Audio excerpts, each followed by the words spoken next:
dusk in the eastern Mediterranean. The people on the island of Thera have felt something so awful, so frightening, so cataclysmic, they prepare to abandon their island home. They fill storage jars with wine, olives, and wheat, as if one day they will return to reclaim them. They carefully close each lid.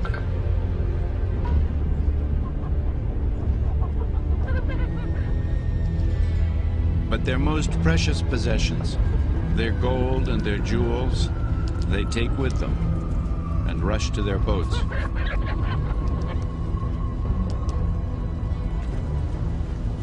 What the people feel is the earth itself trembling beneath them. They have survived earthquakes in the past, but this is no mere earthquake.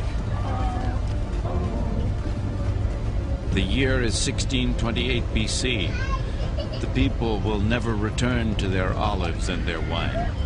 They will simply flee into the night and into the sea, inspiring a mysterious legend that haunts us to this day. Very soon, a massive volcanic eruption will blow their island apart. It will bury all evidence of their lives.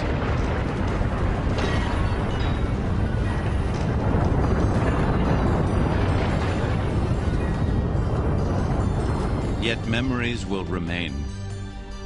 Footprints in the dust, waiting to be discovered.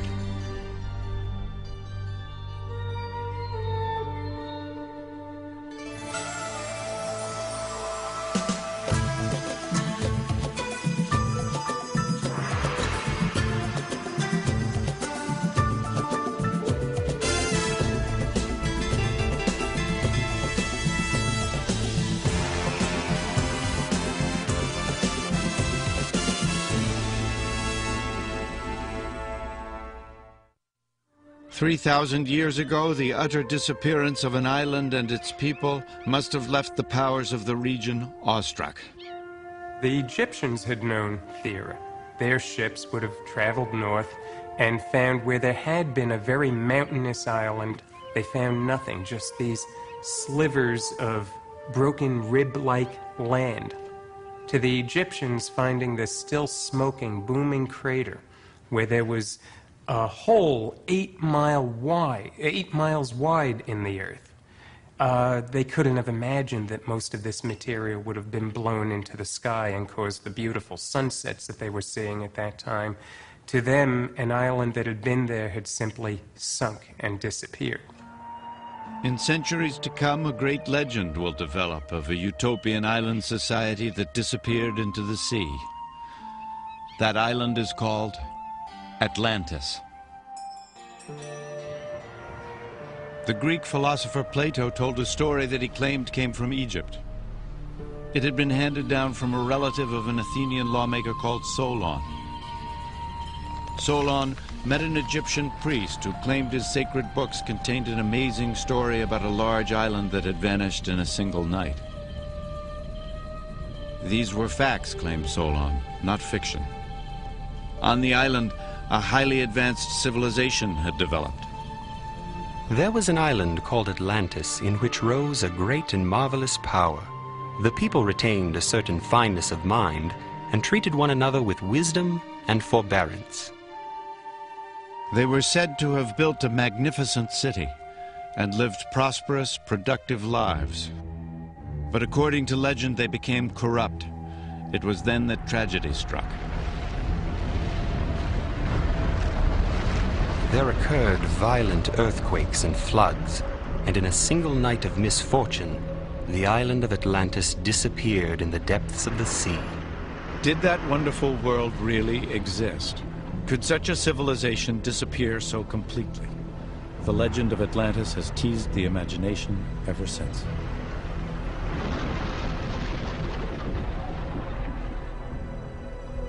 As the mystique grew, it was claimed this ancient people possessed computers, spaceships, even nuclear weapons. Atlantis has been found everywhere from the rainforests of Guatemala to the mountains of Tibet and, of course, on the floor of the Atlantic Ocean. More serious study has pointed to a Greek island known in the ancient world as Thera. A small dot in the Aegean Sea between Egypt, Greece, and Asia, it's now just a rim of volcanic rock jutting out of the sea. But is Thera the lost island of Atlantis? For an answer, we must journey back to the time of gods and heroes. What do their stories reveal about Atlantis? One man, Homer, is the source for many of our myths. But did he describe real people, real places, and real events? To find the answer, we must re-examine the greatest legends of the Aegean world. The tale of a mighty Greek king murdered by his wife and her lover the day he returned home from the Trojan War.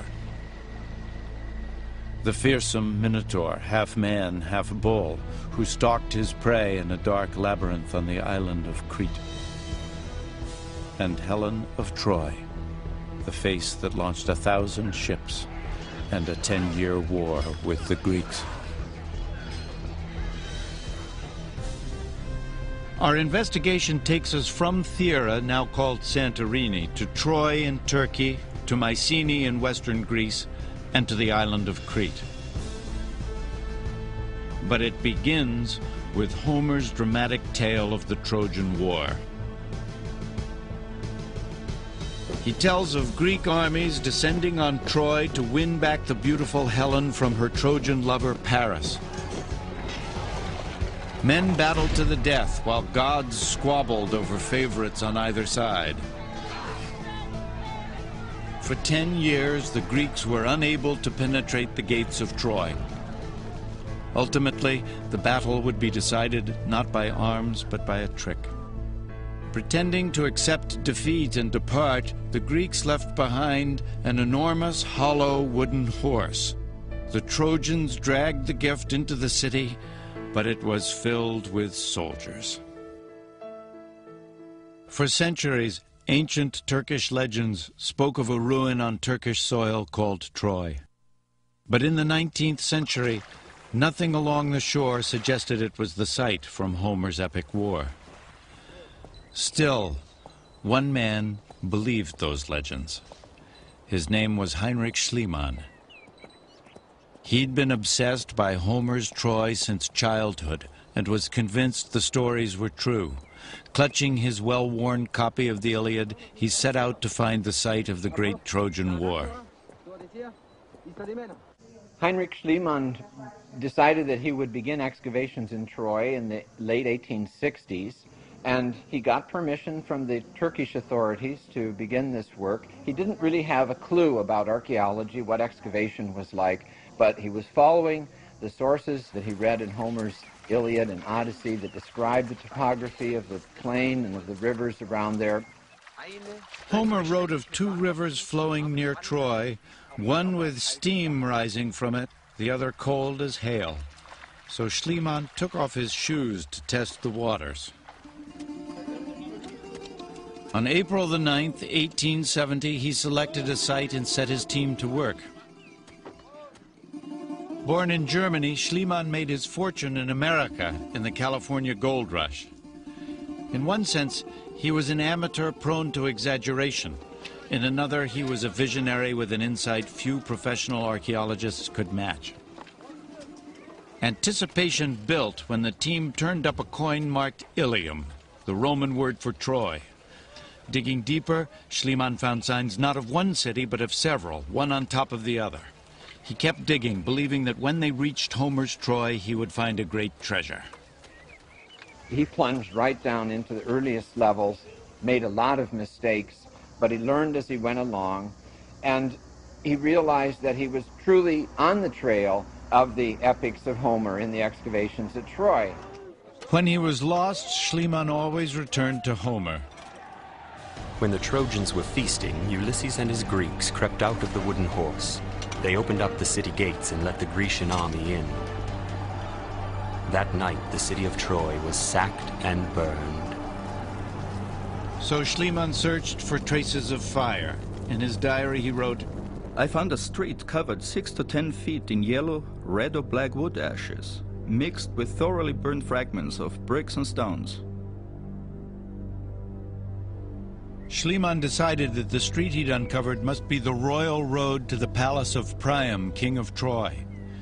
He was now uncovering ramparts as massive as the mighty walls of Troy Homer had described in detail. But beyond coins and towers, Schliemann wanted to find evidence of the woman at the heart of the legend, Helen of Troy.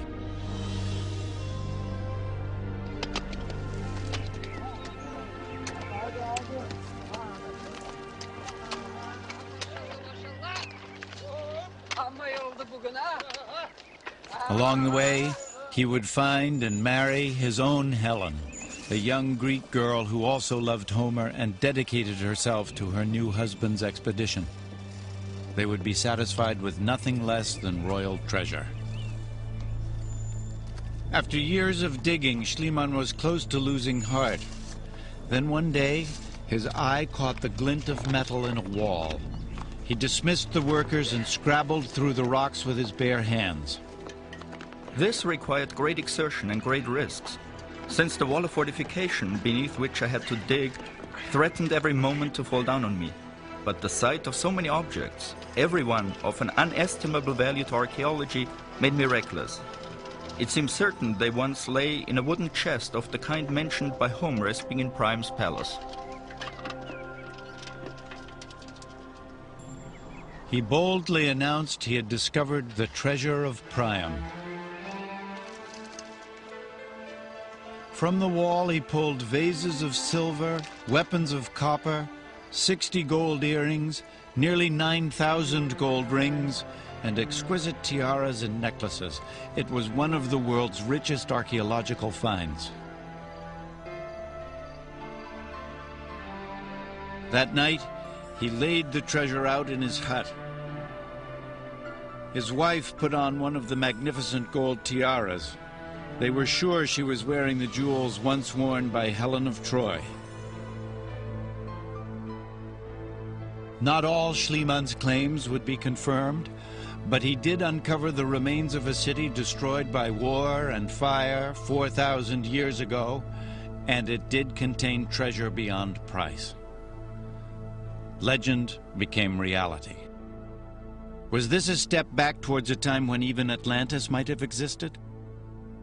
Certainly Troy did exist.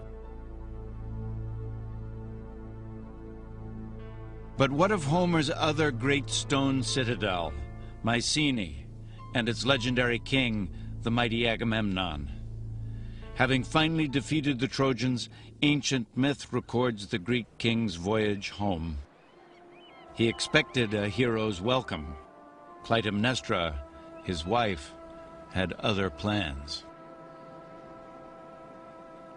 On the hills above his palace at Mycenae, guards stood watch with orders to light beacons the moment Agamemnon's ship came into view. They would also tell Clytemnestra.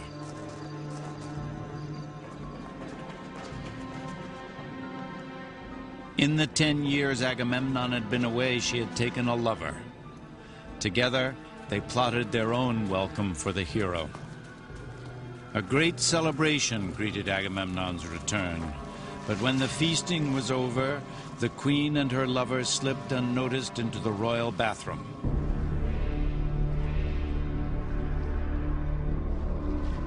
Clytemnestra had long nursed a deep hatred for her husband. Before departing for Troy, he had sacrificed their daughter to the gods to ensure victory.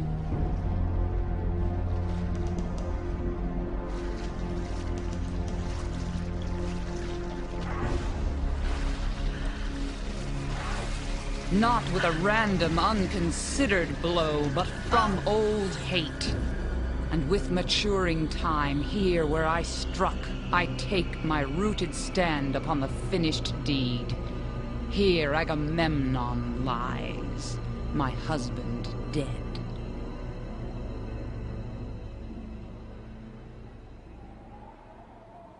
On a hilltop at Mycenae lie the ruins of an ancient fortress.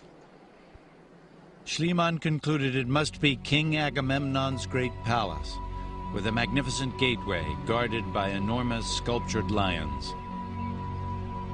Look at the citadel of Mycenae here. It's really the best example in all of Greece of the power that these people had. The citadel sits up on this eminence of rock and it commands the whole plain. Among the ruins, Schliemann found skeletons buried in strange circular patterns, but his dream was to uncover the grave of Agamemnon himself and the treasure he was sure would lie with it. Schliemann decided to start digging in this area because his reading informed him, in his opinion, that he would find somewhere within these walls that you see the graves of people like Agamemnon. He got down into the bedrock where the graves were located and was aware that he was getting into Mycenaean material. He found 19 clearly royal skeletons surrounded by gold treasure, more than justifying Homer's description of a gold-rich Mycenae. It was a treasure even more spectacular than he'd found at Troy. But then he made the most exciting discovery of all: a gold mask molded to the likeness of the face beneath it. In Schliemann's mind, the mask could only have belonged to one man. Recording this discovery, he wrote, "I have gazed on the face of Agamemnon."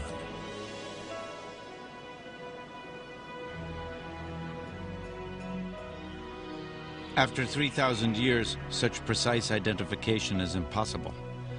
But from their skulls, what these people actually looked like can now be determined. This is the skull of a middle-aged Mycenaean woman, gradually being fleshed out in a laboratory in Manchester, England. Schliemann's Agamemnon skull couldn't be restored from the few pieces that were found, but many skulls from other Mycenaean grave circles were much better preserved. So we ended up with 6 men, 1 woman, from different parts of the grave circle, some from the same graves, some from completely separate parts. And it was very exciting because Richard doesn't know what they're going to look like until he's put the face on. The skull is the frame of the face. The skull dictates what comes onto the face.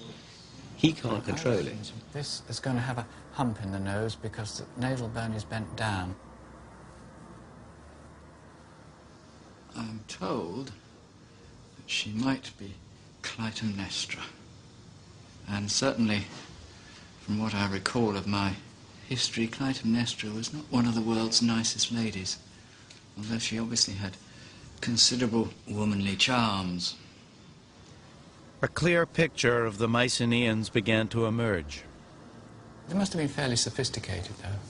Fairly sophisticated. The fact that they've gone to the trouble to make their hair in this kind of style, to spend time preparing their hair, means, A, they had time on their hands to do it.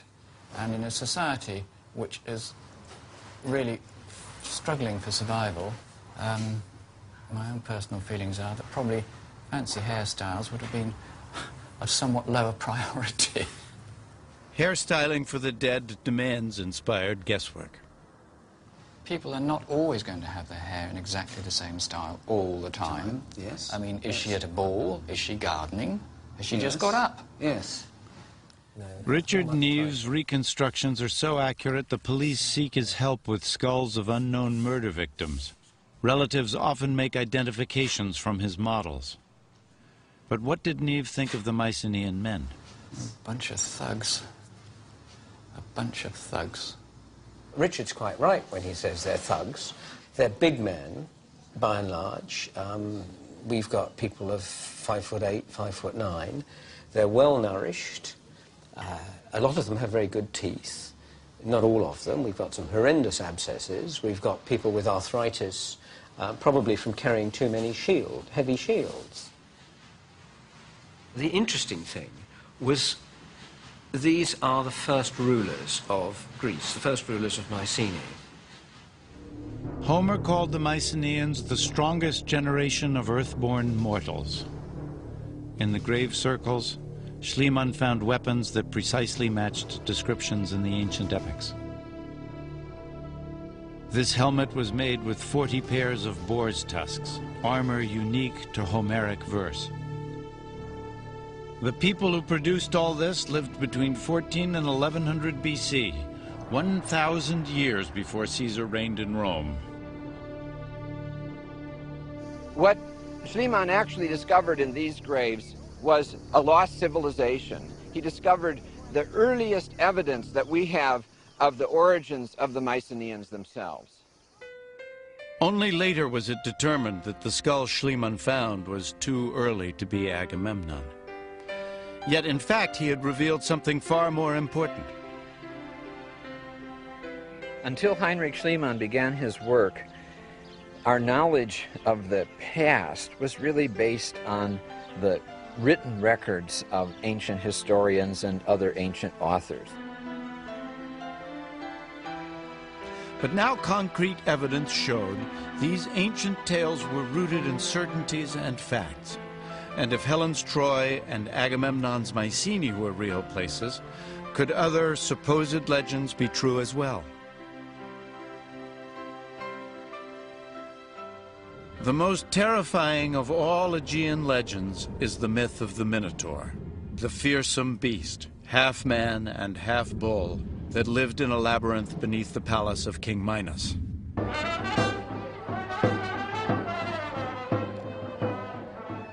One echo of that legend can still be heard in the villages of Greece today. This is a farming town on the island of Lesbos.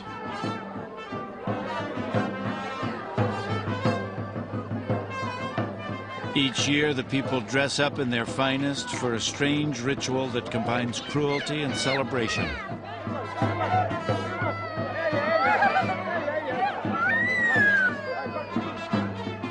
The town has donated the most expensive bull for the honor of being sacrificed. Apostolos Komninakis is the local mayor. Ο ταύρος από τους αρχαίους χρόνους ήταν το σύμβολο της δύναμης, της ζωής. The bull since ancient times has been the symbol of power, of life, the male symbol, and it plays a leading role in ceremonial rituals. The sacrifice of the bull is a continuation of ancient religious traditions.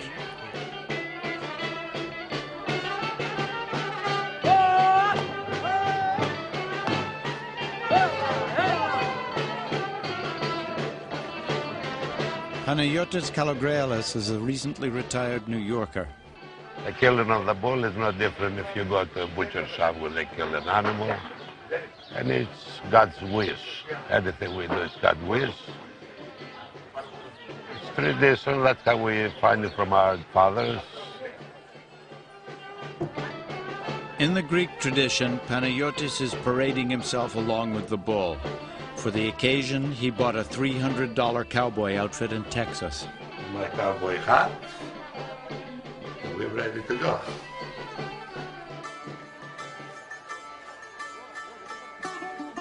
Greek mythology is steeped in images of the bull's power and sexual potency. The Minotaur myth is said to have its origins in King Minos' wife's lustful passion for a bull.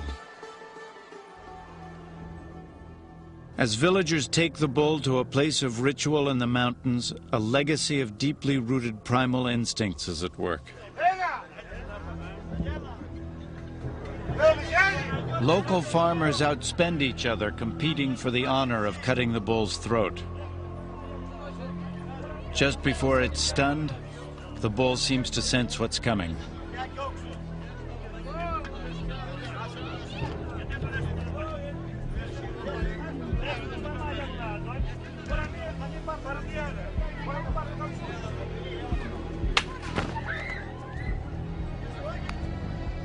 In the bull's ritual slaughter by ordinary islanders, we can sense an echo of the Minotaur myth. In the legend, King Minos of Crete demanded tribute from his subjects, boys and girls who were sent into the monster's underground labyrinth, never to return alive. The reign of terror was ended by a young Athenian hero named Theseus. Unraveling a ball of twine to guide him out again, Theseus entered the dark passages beneath the king's palace.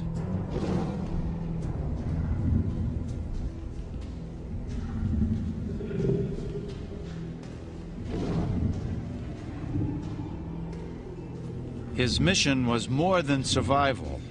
According to myth, by killing the Minotaur, Theseus would not only save himself, but free his people from King Minos's rule.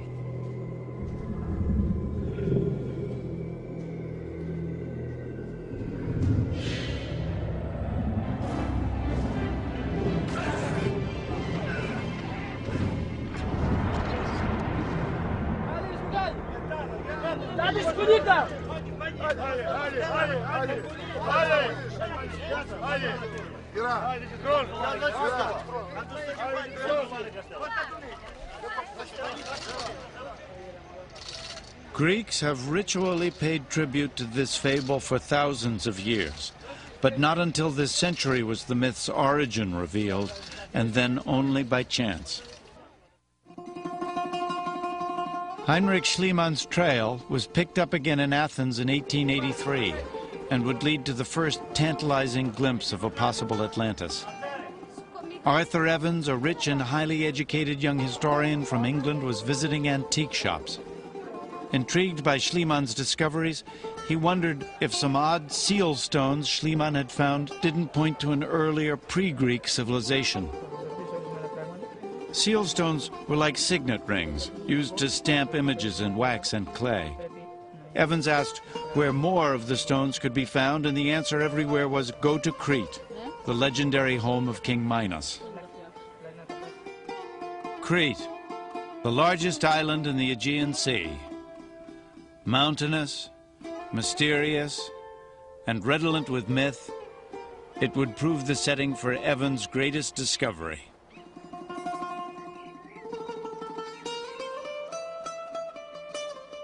As he traveled the island in search of seal stones, he found a society that had changed little since the time of Christ.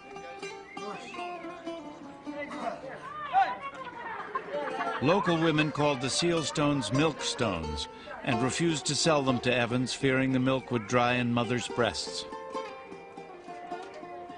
To find them, he was told, he should go to a place called Knossos, where some said there was a palace beneath the ground. Evans started excavating at Knossos and soon discovered something far more exciting than seal stones. He uncovered a vast palace with hundreds of passages and a carved throne. Surely the throne of the legendary King Minos himself. The palace was first built around 1900 BC, contemporary with the great pharaohs of Egypt and the construction of Stonehenge. Evans boldly decided to rebuild sections of the palace, to recreate what life was like nearly 4 millennia ago for the people he'd christened Minoans, after King Minos. Remarkably, Evans found frescoes depicting what the Minoans looked like and how they lived. Every night in a study dominated by the bull of Minos, he carefully described what he'd discovered that day. Groups of ladies are seated and chattering gaily, dressed in the height of fashion, with elaborately coiffured hair engaged apparently in gay chit-chat and ignoring what was going on in front of them. Their sleeves are puffed, and the nipples of their breasts are indicated beneath the chemise. These scenes of feminine confidences, of tittle-tattle and society scandals take us far away from the product of classical art in any age, nearer to quite modern times. The Minoans, I think, were fun-like people. They loved fun, they enjoyed life, they drank a lot of wine. We found the big clay jars, which were full of wine. The women wore long dresses, wide skirts, and the women liked to bare their breasts for religious ceremonies, and they just wore an open jacket. They had long hair, which they did in elaborate hairstyles. They would paint their lips and they would paint their eyes. And the men also would wear a short loincloth, and they had lovely figures. They had very narrow waists and wide shoulders. I think they were quite good looking. On festival days, enormous crowds would make their way up these steps to watch one of the most unusual athletic events ever staged. They would bring a bull in that they would have been keeping specially for this occasion. There would be boys and girls, acrobats, that would actually jump over the back of the bull. There would be other boys and girls to catch them. Could this dangerous sport recall the legend of boys and girls sacrificed to the Minotaur? Might the monster have been hidden in the dark recesses of this palace along its labyrinthine passages?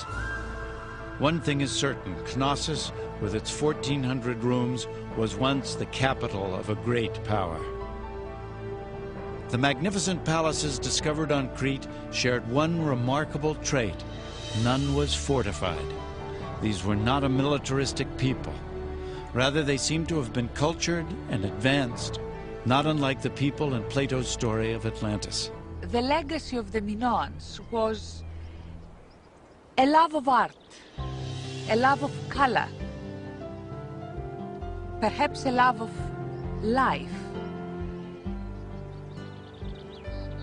Also, the remembrance that once on the island of Crete, there existed a civilization that was peaceful and that had great achievements.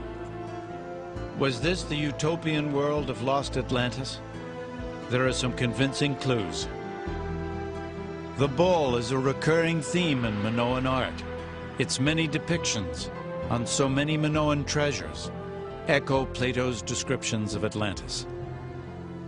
We find the golden cups that Plato described, with the bull ceremony engraved on the sides that Plato described in association with those cups, and the bulls being tied down by nooses and with rope, which is something that is just totally unique, very distinctly Minoan. Charles Pellegrino has studied the archaeological evidence connecting the Minoans of the Aegean and the people of Plato's Atlantis legend. Early in this century, when the Minoan civilization was first being unearthed, some of the first archaeologists to arrive on the scene, looking at the paintings of the bull ceremonies and so on, said, that's Plato. That's his Atlantis story. But unlike Atlantis, Crete did not disappear into the sea in a single night. Not far from Knossos, just across the Aegean, lies the island of Santorini, now a popular resort. Its houses perch on a rim of volcanic rock. This is the island once known as Thera, the island destroyed in one devastating eruption 3,000 years ago. When that explosion occurred, the Minoan Empire was at its height. Could that civilization have extended to Thera? Could this be the civilization that disappeared in a single night? Some fascinating new evidence has revealed this was no ordinary eruption. The disaster on Thera was the greatest natural explosion the world has ever seen. Try to imagine a nest of about 150 hydrogen bombs, all going off in the same place in about the space of a hiccup. Immediately after the explosion, you would have had a hole about 8 miles wide and perhaps a mile or so deep. And the entire Mediterranean trying to fill that hole very quickly. For a period, you would have had waterfalls that would have put Niagara Falls forever to shame. The Queen Elizabeth II going over the edge of that waterfall would have looked like a little twig going over the edge of Niagara. It was just a tremendous explosion. Human beings haven't seen or heard anything like that before or since. The eruption caused a tidal wave that reached 30 miles inland along the shores of the Aegean. The wave would have reached heights of about 800 feet. If you try to imagine a wave that reaches just about halfway up the Empire State Building. The blast itself must have been felt continents away. Forensic science and ancient records make it possible to pinpoint 1628 BC as the year it struck, sending a dense cloud of ash across the Middle East and around the world. For 9 days no one could see the face of his fellow. The sun is covered and does not shine in the sight of men. If only it would shine even for 1 hour. No one knows when it is midday. One shadow is not discernible. The sun in the heavens resembles the moon. Those words of an Egyptian scribe recall biblical descriptions of darkness covering the earth. There is evidence of the precise year the ash cloud reached China. In the 29th year of King Jae, the sun was dimmed. Ice formed in the summer mornings and frost in the 6th month. Heavy rain toppled buildings and temples. The 5 cereal crops withered and died.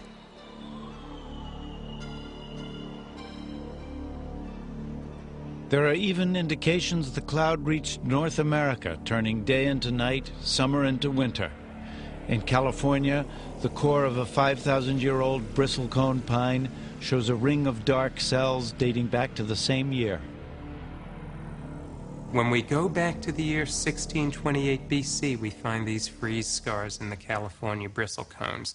We find Theran ash on the Nile that can be also traced like a fingerprint. And in the Greenland ice cap, where each year of snow builds up, again giving us a kind of fingerprint through time, we can drill down into a glacier, and within 7 years of 1628 BC, the sulfur and the ash that can be traced right back to the explosion of Thera. The Thera explosion was so enormous, it became folklore to the Egyptians and was passed down to Plato as the story of Atlantis. But even more fascinating evidence would be revealed on Thera. The ash-covered ruins of an ancient city would draw another brilliant historical detective into the story. In 1967, Spiridon Marinatos began a search for Minoan remains with no idea what he would find beneath the volcanic ash. He first uncovered signs of walls, then a whole street, then dozens of giant storage jars, many filled with produce, as if waiting for their owners to return. There were no bodies, no gold, no jewels. But what Marinatos and his team did discover was far more astonishing. With great care, they began uncovering exquisite frescoes.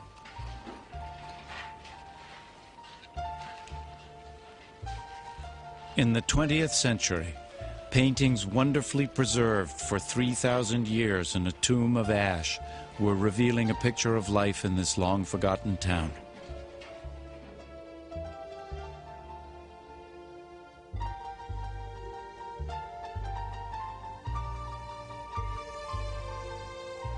Many rooms had frescoes on every wall. Here, Marinatos found an elegant, rocky landscape with graceful lilies and playful swallows, swallows that have never returned to the island of Thera.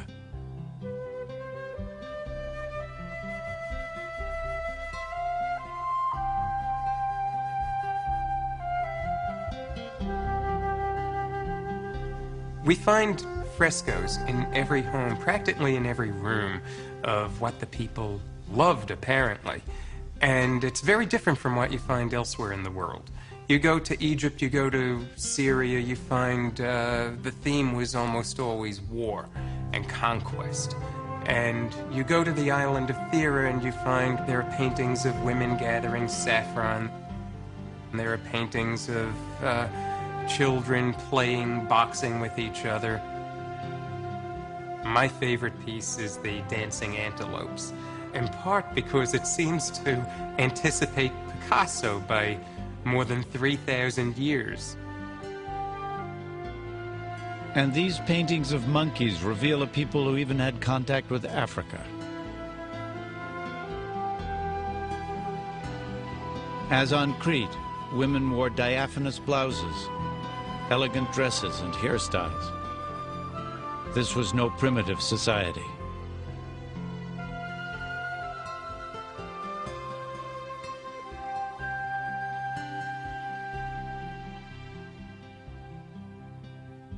Was this pretty girl with a ponytail one of the lost people of Atlantis? Were children sleeping in these cots on that fateful night?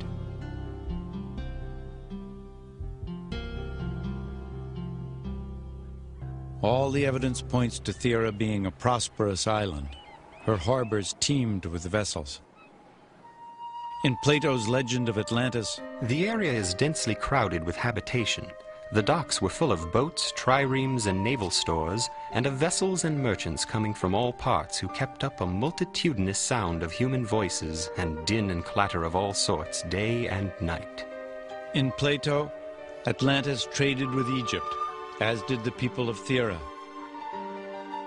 And there were other similarities. Plato wrote, "They constructed buildings around them and made cisterns.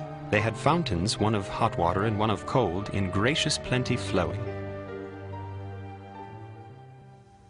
On the island of Thera, we find multi-story homes that were just honeycombed with plumbing. There are hints that there might have even been hot water running through these homes.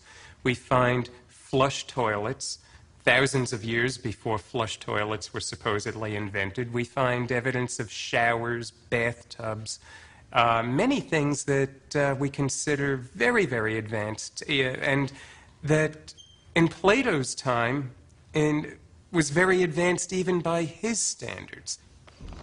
Plato also believed Atlantis was in the Atlantic Ocean, but Greeks tended to place great mythical events outside their known world, at the time simply the Mediterranean Sea. And Pellegrino has an explanation for the exaggerated size of Plato's Atlantis. Plato told us that the Atlantean civilization was a very, very large area, that it was the size of Libya and parts of Asia combined. And Thera just is not quite large enough. But when you look at Thera as just a suburb of the Minoan civilization, which was centered on the island of Crete, whose ships seem to have gotten as far as England and Egypt and on the Sea of Galilee, we see here that this was a great economic power in the world that pretty much ran the entire Mediterranean world. It's as if the legend of Atlantis was the history of Minoan civilization. When the Thera volcano erupted, it would have destroyed the Minoan navy in Crete, precipitating a slow, unrelenting decline. The explosion on Thera produced a lot of catastrophic earthquakes that destroyed the palaces of Crete about 1450 years before Christ. The only palace that survived was the palace of Knossos. And for another 50 or so years, Knossos continued to be a prosperous palace, but now the Mycenaeans were the masters of this palace. The Mycenaeans were long jealous of this powerful empire with its fine art and magnificent citadels. As more and more earthquakes devastated this once flourishing civilization, the Mycenaeans moved in. With superior military strength, they swept to an easy victory. The trail of disasters didn't end there. As more earthquakes rocked their broken empire, the frightened people resorted to the ultimate sacrifice. On this mountaintop, a young man's blood was offered to the gods. In vain, the earthquakes still struck. In these ruins, the skulls of the priest and priestess who performed the sacrifice have been found and reconstructed. This is the priestess, and that is the priest from the shrine of Aegean on the island of Crete. The skull would have been damaged and fragmented by the falling masonry when the shrine collapsed, almost certainly. It then subsequently caught fire. The priest seems, as the roof rumbled and collapsed on him, he goes backwards and is found sprawled beside the altar, and his assistant, the priestess, tries to get away by going into the corner of the room and falls face down. What was found was on the altar the body of a young man of about 18, tied up the way a bull is tied up for sacrifice in Minoan art. It was a tragic end to a once peaceful and strangely modern civilization.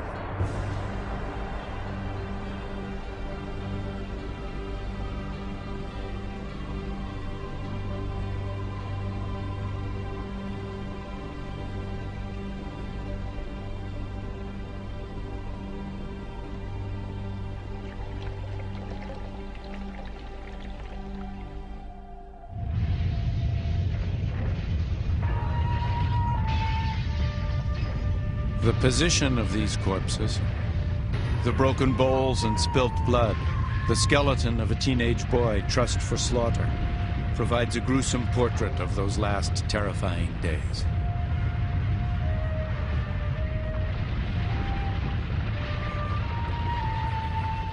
All human civilizations decline and disappear eventually, but catastrophic earthquakes finally destroyed absolutely everything, not just the palaces, but the towns and even the smallest village.